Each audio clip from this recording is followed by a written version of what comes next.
Sephora has debuted My Sephora Storefront, an affiliate platform that gives U.S. influencers a new opportunity to build shoppable digital storefronts and share product recommendations with their followers. According to Retail Touchpoints, the platform is integrated into Sephora.com and the Sephora app, and it offers the following. 1, fully customizable digital storefronts. 2, shareable, shoppable links optimized for all major social platforms. 3, access to Sephora's Beauty Insider loyalty program, including popular brands and the latest product searches. 4, year-round commission opportunities. Yes, please. And 5, full integration with Sephora's data analytics and performance insights. And I'm actually going to go to you first on this one. I'm curious, are you buying into the hype that the Sephora team is building up quite a bit on social media over the past week around the launch of My Sephora Storefront? I'm buying it because Are you? it's Hook, it line, and is sinker? hook, line, and sinker. I think that All right. there's a lot of benefit coming to all parties involved from this. Number one, it's great for Sephora because it'll attract more influencers to the platform. It's easier to use. It gets Sephora more content, to Mohit and Joanna's earlier points in the last story, because they'll show up in language-based searches, because these content creators are the ones that are going deep on, like, what should I wear for my fall family photos? What makeup look should I wear? Like, they're doing content that specifically serves that context. So I think that's great for Sephora, because now people are going to be landing directly on these Sephora pages. They're still being able to link all of their rewards programs, which are huge for Sephora shoppers. And best of all, they're only paying for that content when something sells. So if Sephora isn't making a huge upfront investment here in, all the content to show up on those language-based searches. And then finally, for the influencers, it cuts out these LTK or shop my searches. It's really clunky still for followers to get to this person's page, log in, then get directed to Sephora to buy the product that they're looking for. It's completely frictionless. And I think the more that people buy, the better for the influencers, the better for Sephora. Okay, so you're all in. You're all in. You're Yes, jumping into the deep end of the I'm pool. All jumping right, in. Moet. Moet, what do you think? Just listening to this conversation and the things which we talked about, I envision maybe 2 or 3 years down the line, we are doing this show. And if you want to buy something, we just close our eyes and think about it. I'm kidding, but that's the future, right? That's the future of, Right. frictionless integration between machines and, our day-to-day lives. But if you kind of think about this, listen, right? Beauty is one sector which has been probably one of the biggest benefactors of social. Almost 70-75% of beauty purchases are influenced by some kind of social media or influencer marketing. We all know that. Anywhere between 75 to 80% of that discovery as it relates to new brands and new products is influenced by social. So, those are some very, very big numbers. I think what Sephora has built here, to Anne's point, is a very lucrative and frictionless platform. The question in my mind is what creators and expert voices are already part of this ecosystem now, and how many are they able to successfully get onto the system? That's And if interesting. if if that is if that let's just say if that is true, this is gonna be a huge traffic driver. It's gonna be a game changer for Sephora.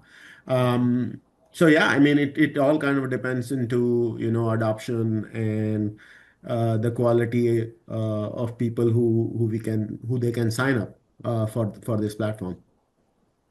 Okay, Joanne, what do you think? Joanne, are you in alignment with these two, or do you want to take a different spin here? I I'm sad and boring, and I think that I am in alignment that I like the idea of this, Yeah. um, and I think that Sephora had a great idea in how to connect these influencers, knowing the stats that Mohit shared, knowing that just in general 60% of consumers are doing all of their beauty research online as well, so we can see all of the benefit of that traffic. I think the question I had was how it's going to connect from social to the Me Sephora too. store itself. Because all those people are, the 70% and the 75s that Mohit were mentioning are on social. Hmm. And so how we're going to get them over to the My Sephora, I think is a big question mark. But if we do that successfully, the digital shelf is there. I can shop it. And I think, Anne, you were spot on. This is perfect and perfectly ripe for very specific niche searches, like the example that you gave, where I would much rather, go through a curated lens than try and go it alone in compiling all the things that I need to meet that particular solution. Yeah, it's a great point. It does feel like a preemptive generative engine optimization move, like we were talking about earlier, which is why I intentionally put these headlines right next to each other. I'm a little bit in your case. Oh, go ahead, Joanna. Sephora clearly wins here, though, on the analytics piece that you mentioned earlier, and just the enhanced level of customer data that they're going to be getting from this. And it'll also likely expand the Beauty Insider program as well. So that can continue to help them refine, more customized assortments for their customers going forward based on the data that ought to come from this. Yeah, and my hunch too is if this is going to work and they're going to do it successfully, they're going to make the click to buy from social into this platform very easy, because that is the key thing. If you're an influencer, that's what you care about the most. And so if that's where you're investing, that's why this is a good move. But I'm a little bit with you too. Like I think this is smart. I think it's the right move for GEO, for making influencers be able to sell their products more quickly and easy by way of Sephora and their connections with Sephora. But I don't think it's like transformational. I think this is just like an evolution of what we've seen before. We've seen other companies do this. We talked about it on our show. I think DSG was one, and if I'm not mistaken, it's trying to take a very similar approach. So I just think it's good retailing at the end of the day. I don't think it's not like this transformational, like, oh, this is going to blow the doors off everything. But it is a good way to keep your influencer base happy and to prepare for the future.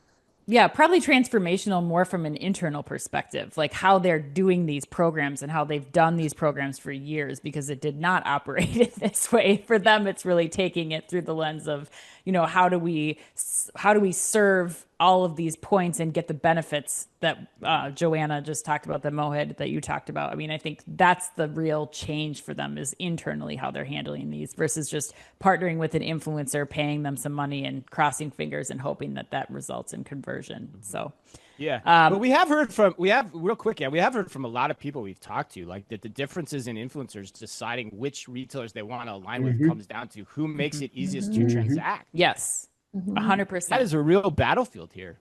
Yep, and really allows them in this case to put their own personal spin on it, not just a bunch of products listed on white, a product listing page. It's really personalized and curated to this person and their following.